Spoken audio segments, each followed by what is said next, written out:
මතකද මේට අවුරුදු 21කට කලින් සුනාමිය ආවා. කොන්ක්‍රීට් ගොඩනැගිලි බිල්ඩින් ගලවගෙන ගියා. තින්ත පතුරක් ගැලවුණු එක බුදු පිළිමයක් තිබ්බද? නැහැ. ස්වභාවික ව්‍යසන කොච්චරවත් සිද්ධ වුණා.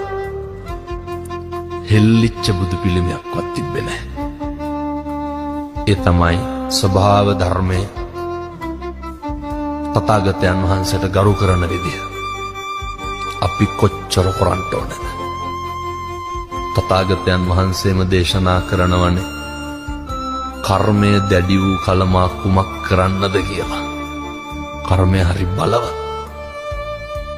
අපි හිතලා අපි කියපුවා අපි කරපුවා තමයි සැප පිණිසත් දුක පිණිසත් හේතු වෙන්නේ.